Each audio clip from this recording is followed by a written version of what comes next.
Welcome, Gunrunner.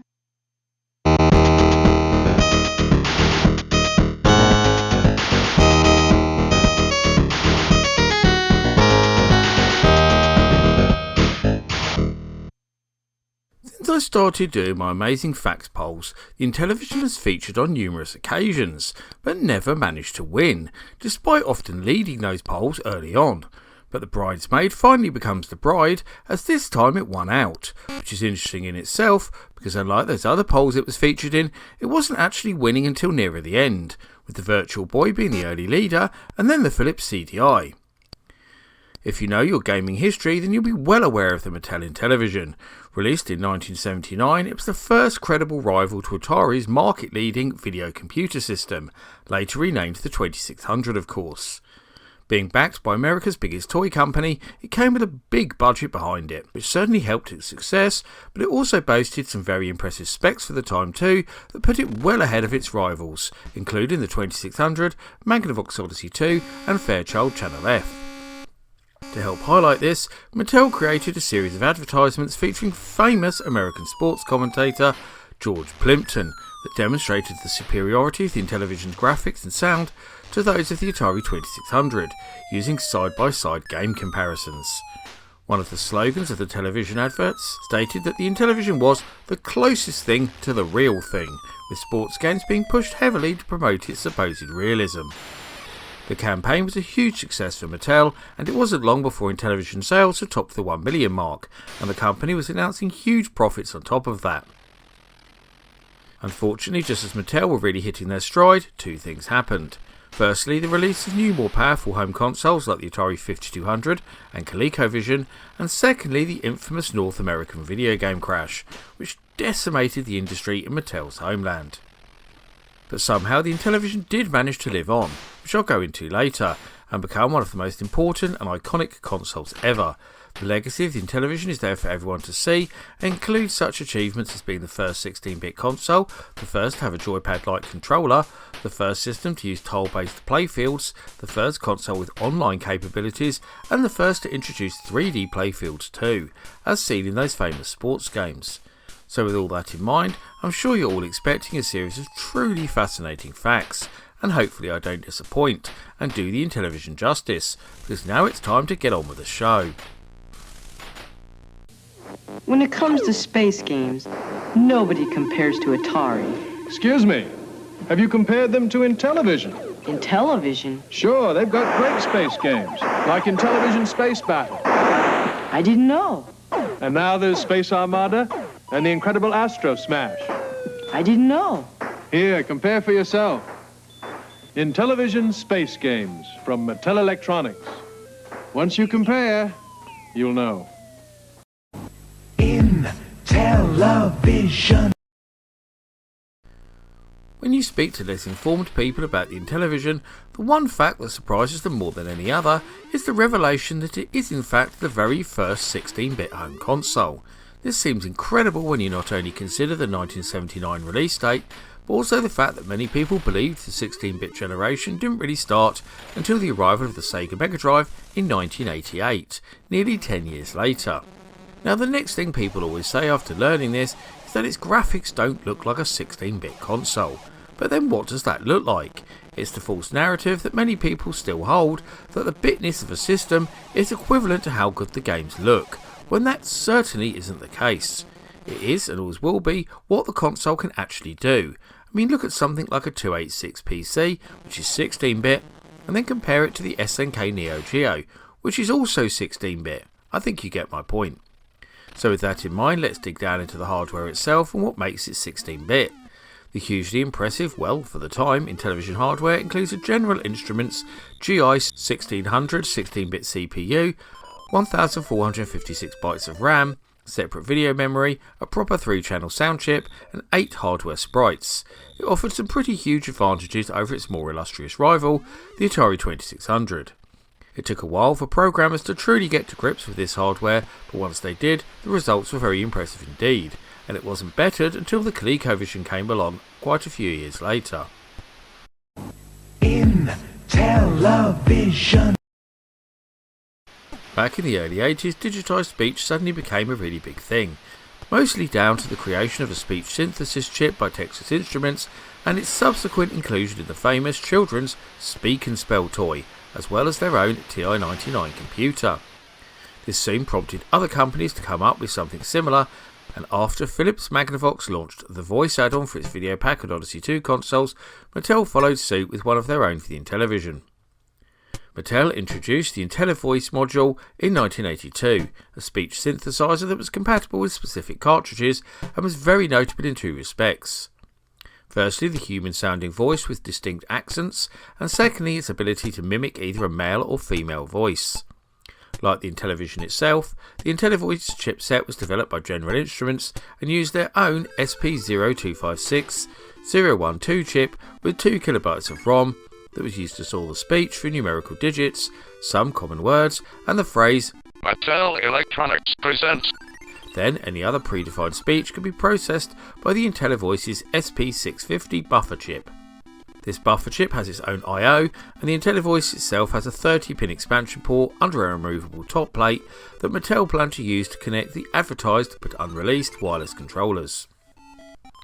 Mattel Electronics actually built a state-of-the-art voice processing lab to produce the phrases used in their Intellivoice games. However, the amount of speech that could be compressed into an 8K or 12K cartridge was very limited indeed, meaning the games very much had to be designed around it. Unfortunately, the Intellivoice wasn't a success, with most people believing it was too expensive at $79, especially for an add-on that was only compatible with a small amount of games, even if the games themselves were pretty impressive, especially in the case of B-17 Bomber. Because of this, the Intellivoice was discontinued just a year after release, and Mattel ended up bundling them with new consoles to try and get rid of the remaining inventory. Intellivision. As we all know, the first genuine rival to the market-leading Atari 2600 was Mattel's much more advanced Intellivision. And from the moment they started advertising the console in 1979, Mattel Electronics promised the ability to convert the Intellivision into a fully blown home computer by adding the keyboard component to your existing master component, giving them a big one-up on Atari. It's been said that many consoles were actually sold on the back of that very promise, but unfortunately things didn't quite go as Mattel originally planned. Referred to internally as both the Blue Whale and the Intelliputer, the planned keyboard component would have offered 16 KB of fully expandable RAM, built-in cassette storage for programs and data, an optional 40-column thermal printer, and a secondary CPU to run all of these expanded features independently of the Intellivision's CP1610 processor. Sounds a bit like the Coleco add-on, doesn't it? This unit was aimed purely at parents emptying their pockets rather than the kids playing the Intellivision, as a range of business, productivity and educational software was promised as part of the initial lineup for the keyboard component, as well as a selection of more advanced games. However, it soon became clear to Mattel that the IKC was far too ambitious for its own good, and was going to cost far too much to produce. They also discovered a number of crippling hardware bugs and reliability issues that stopped it working as intended. David, Papa Intellivision, Chandler and the rest of his engineering group kept going back to the drawing board and trying to find ways to overcome these problems without much success, so Mattel took the decision to cut their losses and quietly cancelled it.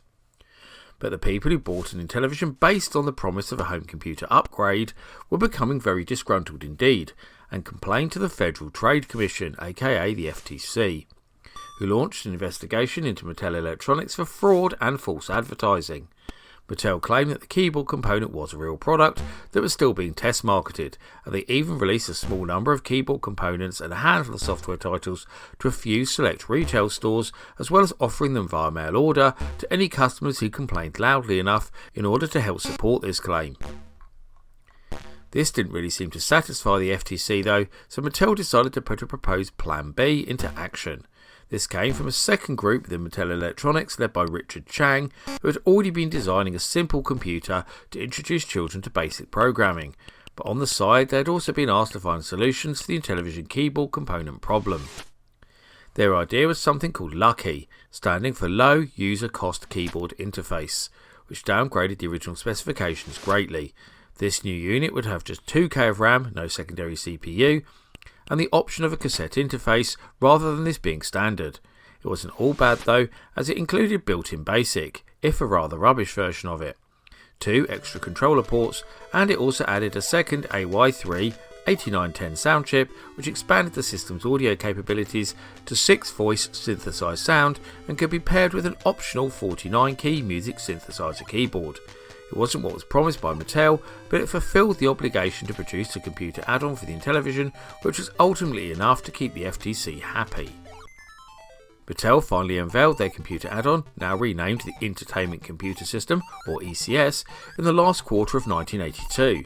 But this wasn't the end of their woes with this project, as they had to buy back all of the existing keyboard components from retailers and were then also hit with a lawsuit by the manufacturer contracted to make the keyboard component.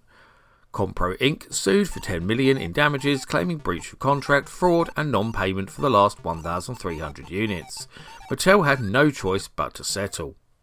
This lawsuit caused yet more delays that meant the ECS missed the incredibly important 1982 Christmas season, and wasn't formally shown to the public until the January 1983 Consumer Electronics Show in Las Vegas. A few months later, the ECS finally hit the market along with a small lineup of games and other software, which was enough to get the FTC off their back and dropped the $10,000 per day fines. By the time the ECS made its retail debut, the internal shake-up at the top of Mattel Electronics had caused the company to shift its focus away from hardware add-ons in favour of much more profitable software cartridges. So the ECS wasn't widely advertised, and a planned program expander that would have added another 16K of RAM and a more sophisticated, fully featured extended BASIC to the system was cancelled. In the end, only half a dozen titles were released to the ECS, and the project proved to be a huge loss-making venture for Mattel. Intellivision. One of the biggest problems with the original Intellivision Master component was the price. At launch it cost $275, which is equivalent to an eye-watering $1,200 adjusted for inflation. This was nearly twice the price of the Atari 2600 at this time, which could be bought for under $150. This high price was partly down to the hardware inside, but also the high quality casing it came in with its brushed metal and wood grain, not to mention the hardwired controllers. But it actually took Mattel 4 years to come to the conclusion that they were going to have to redesign the console to try and save some costs and gain more market share, especially once Atari did the same. And in spring 1983 they launched the Intellivision II. Not only was this new unit much smaller and far cheaper to produce, it also looked very different to its predecessor too. Gone was all the wood grain and brushed metal, and in its place was lots and lots of bright white plastic. For the time it actually looked very modern and stylish, and new controllers were made to match too, which were now much easier to remove thankfully. In another cost-saving measure, Mattel also removed the pack-in game so they could sell the new console for just shy of $150, making it much more comparable to the Atari 2600, which was then retailing for about $20 less. They did later change this though, as costs came down further, bundling it with either Lock and Chase or Burger Time depending on your region. The new hardware also had a revised ROM, which actually caused some compatibility problems with some third-party games, particularly those from rivals Coleco, which made some people speculate if this was done on purpose. But new versions of these games were soon released that fixed the issue. Rather embarrassingly though, this problem also stopped Mattel's own Word Fun cartridge from working, which they didn't realise until the console was in stores. Super Pro Football also contains a few strange glitches caused by the ROM revision. It wasn't just the ROM that caused these issues though, as the Intellivision II also had a revised sound chip too, an AY3 8916 instead of the AY3 8914, which affected sound effects in some games. Unfortunately for Mattel, within months of the Intellivision II's release, the now legendary North American video game crash hit, which saw the console reduced to just $69 and then under $50 once Mattel made the decision to leave the market completely and started liquidating stock. Intellivision. One of the cleverest things that Atari did to dominate the console market during this era was licensing the Atari 2600 hardware to leading American retailer Sears, who had previously marketed their own version of Atari's standalone Pong console too. Mattel learned from their example and soon sought out ways to get the Intellivision into more homes using similar supply channels. Firstly, we had the Super Video Arcade in 1980, which was also sold by Sears alongside their Telegames console, featuring very similar branding. This featured a much more unique design than the redesigned Atari console, however. Unfortunately, this venture didn't quite work out as well as Mattel hoped, with price-savvy Sears customers seeing the big price difference between the two and plumping for the Atari-compatible console 9 times out of 10. After ending the agreement with Sears, Mattel signed on the dotted line with Tandy Radio Shack instead, and in 1982 they launched the Intellivision I, which was visually very similar to the original Intellivision, but with the gold plates replaced with more wood trim. These didn't prove particularly successful either, and were discontinued within a year, partly due to the video game crash of course. You might also be interested to learn that the Intellivision was launched in Japan too, where it was marketed by well-known toy manufacturers Bandai, but was very expensive, so had little success. And Mattel also partnered with another famous Japanese company to take the console to Brazil, where a Sharp branded version of the unit was sold in 1983. Perhaps the most interesting rebadging exercise though took place after Mattel had long since dropped the Intellivision. As in 1989, the new owners of the brand and its IP, INTV Corp, more on them later, teamed up with the World Book Encyclopedia to manufacture an educational video game system that would be called the Tutivision. This modified Intellivision was moulded in light beige with gold and blue trim, and the exec ROM was greatly expanded. System RAM was increased to 1.75K and the graphics RAM increased to 2KB, and this is important because that was enough memory to define unique tiles for the entire screen. 16 Tutivision games were designed by World Book, J. Hackinson Associates, and programmed by Real Time Associates. However, neither the cartridges nor the console were ever released. In fact, in 1990, World Book and INTV Corporation sued each other, although nobody seems to know exactly why. And shortly after, INTV Corp filed for bankruptcy protection and eventually closed down in 1991. An unknown number of later Intellivision System 3 consoles actually have the Tutivision hardware inside, and a subset of these units even contain the full Tutivision Rex ROM and can play Tutivision games, 14 of which were recovered from old floppy disks found in the archives of Real Time Associates and released for everyone to enjoy via emulation some years ago. Intellivision.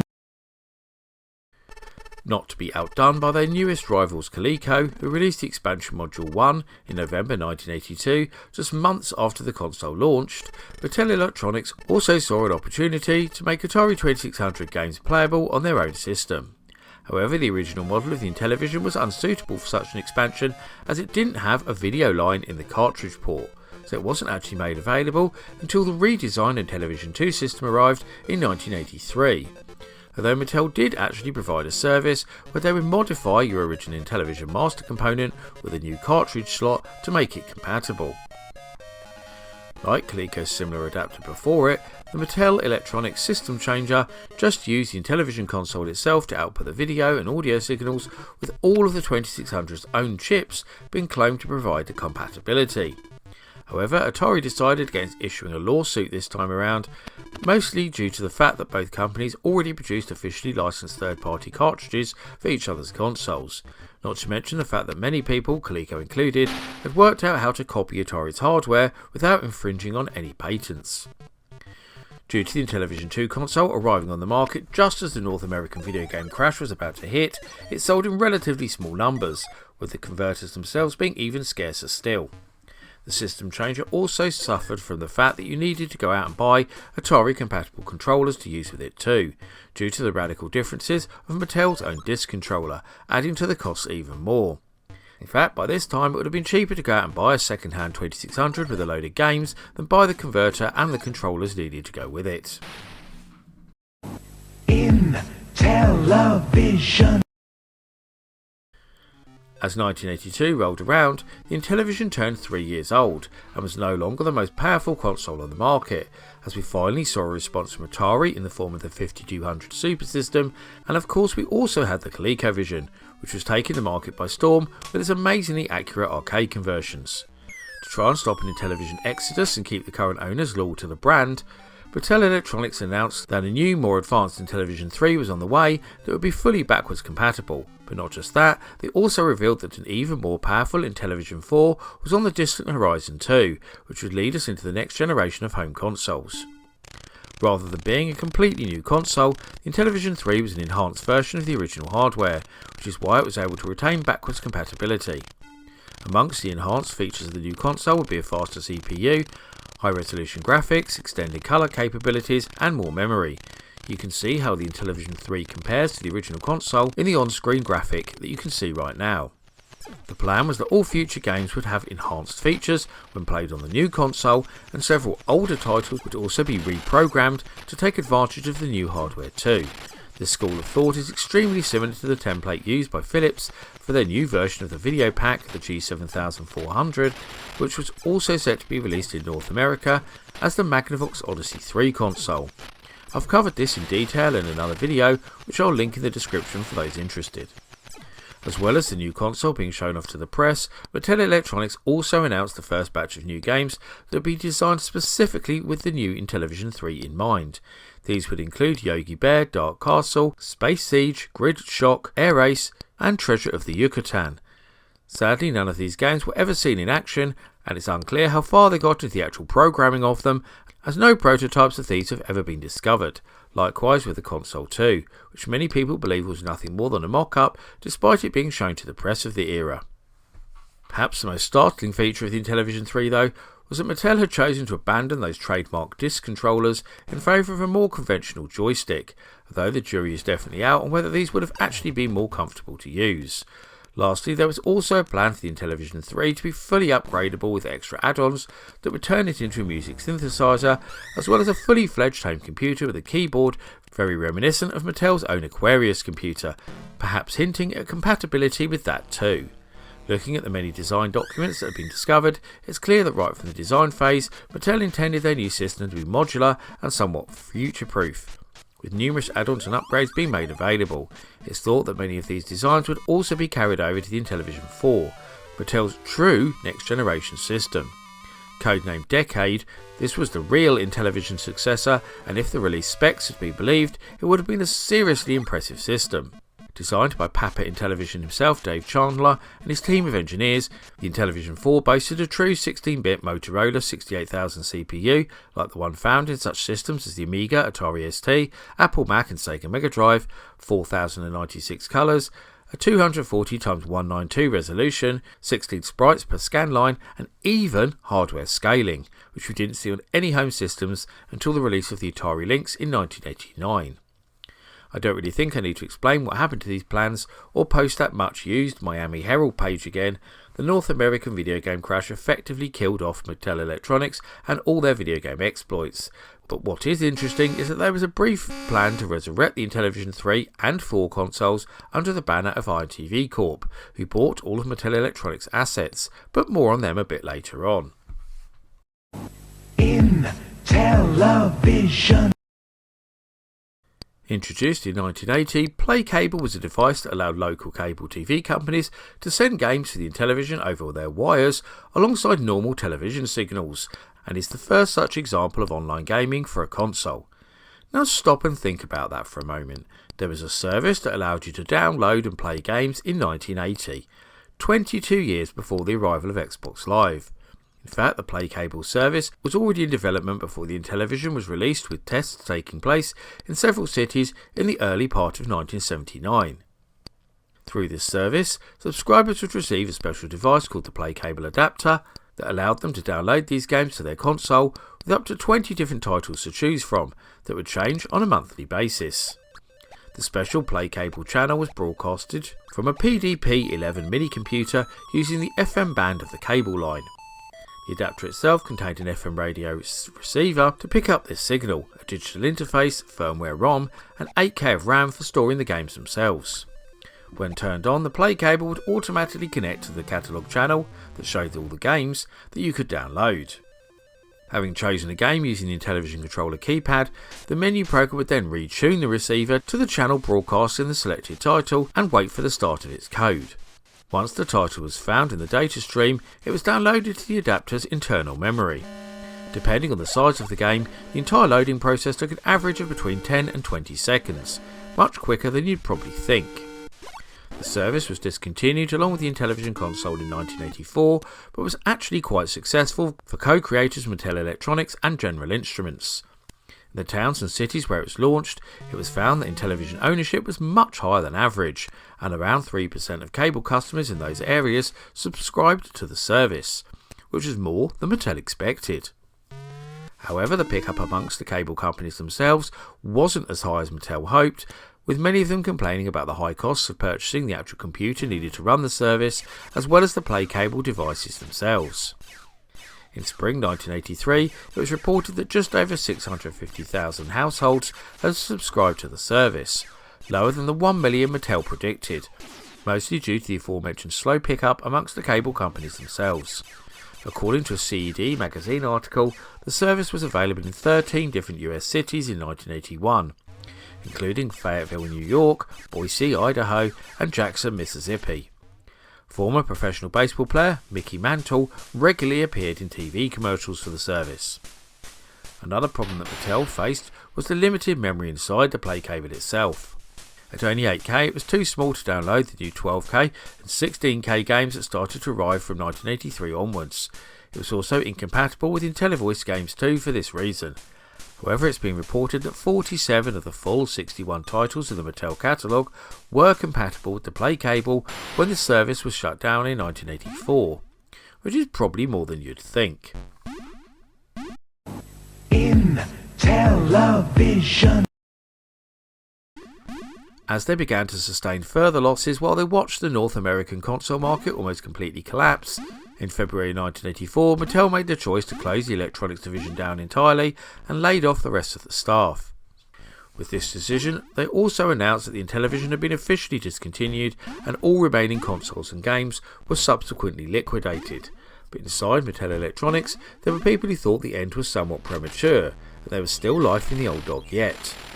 This included former Senior Vice President of Marketing Terence Valesky, who understood that although the losses were huge, the demand for video games had actually increased in 1983, partly due to the rise of inexpensive home computers like the Atari XL and Commodore 64. Valesky soon sought out investors to help him purchase the rights to Intellivision, the games, and remaining inventory from Mattel. Just over 6 months after the console had been officially discontinued, Valesky and friends formed a new company named INTV Corporation, who would initially sell the console and games via mail order, but also hoped to get it back into resale stores too. As well as selling through existing inventory, including reprints of many games that were no longer available, often removing the associated licenses to avoid paying royalties, most notably the many Intellivision sports games, INTV Corp would also acquire the rights to many unreleased prototypes such as Hover Force, Thunder Castle and Dig Dug, as well as commissioning new games of their own like Commando, Dyna and Super Pro Wrestling, with the last official Intellivision games, Stadium Mud Buggies and Spiker Super Pro Volleyball, being released in 1989. This wasn't all though, they also created their own cost-reduced version of the console called the Intellivision System 3, not to be confused with the unreleased and much more powerful Intellivision III, which I already mentioned. In fact, by 1987 things were going so well for the new company, they announced they would revive the previously cancelled Intellivision III and finally bring it to market. Presumably they would have had to give it a name change in wake of their own new hardware revision, but they never actually cleared this naming confusion up. Sadly, these plans were very short-lived, as by 1988 the Nintendo juggernaut was in full flow, and stores wanted to give as much space to this system as possible, whilst also supporting other new consoles by Atari and Sega. This left INTV with nowhere to go, and they returned to selling the Intellivision via mail order and through selected Radio Shack stores. The Intellivision range was finally discontinued in 1990, some 11 years after the console's launch, when INTV Corporation signed up to be a third-party developer for the Nintendo Entertainment System. This was part of the condition of their license, which really shows the kind of stranglehold Nintendo had on the North American video game industry at this time. Unfortunately, this move into publishing was very short-lived, and shortly after the release of Monster Truck Rally for the NES in 1991, INTV Corp filed for bankruptcy. Intellivision. We've covered the whole life of the Intellivision in this video so far, right up to the demise of INTV Corp and the final cancellation of the console. but it would be rather remiss of me not to tell you what happened to the brand afterwards and where it lies today. Although given this has been in the news rather recently, I'm guessing that most of you already know the ending. It took 7 years for somebody to revive the famous moniker when, in 1997, former Mattel Blue Sky Ranger Keith Robinson formed a new company called Intellivision Productions and purchased all the assets of INTV Corporation. At first this was just a venture to preserve the history of the company, but as the interest in retro gaming grew, Intellivision Productions started producing compilations of their old games for modern systems and even published several previously unreleased Intellivision games such as Illusions and Super Pro Pool and Billiards. Sadly, on the 15th of July 2017, Mr. Intellivision himself passed away, and for a while the future of the brand was in limbo. However, in May 2018, it was announced that the company had been purchased by award-winning video game musician Tommy Tallarico, who had a long-standing fondness for the console. He renamed the company Intellivision Entertainment and then announced they would be producing a new console of their own, named the Amico, meaning that the Intellivision was finally going to get that follow-up that had been promised so many times before. But despite a lot of initial excitement, this project soon turned sour. A story I simply don't have the time or inclination to cover properly here, which eventually led to Atari purchasing all rights to the brand and its IP early this year, finally putting an end to the first great console war. Atari haven't yet made it clear what they're doing with the brand, but we've already seen M-Network games appear on various Atari flashback collections and devices as they secured the rights to these previously. They have also confirmed a new update for the amazing Atari 50, as well as a new extended physical version of the historical compilation, which most people are speculating will include a new timeline for the very first console war. I wouldn't be surprised to see something very similar to Atari 50, but for the Intellivision later this year. Fingers crossed, eh?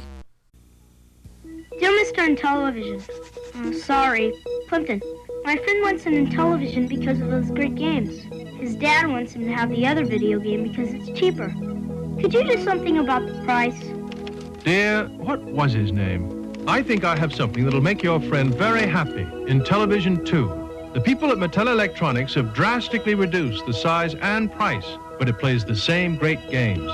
Your friend's father has no excuse now.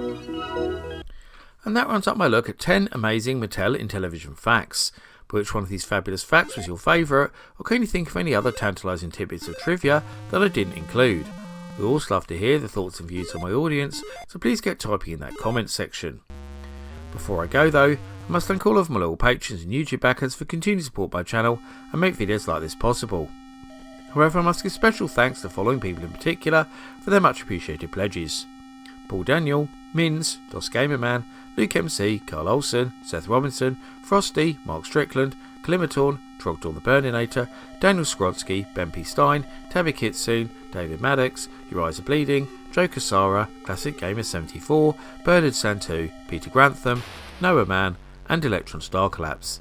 If you also want to help support all my creative endeavours, including this YouTube channel, then please go and check out my Patreon right now, where you can get access to host extra content including downloads, exclusive videos, creative insights, and much more besides.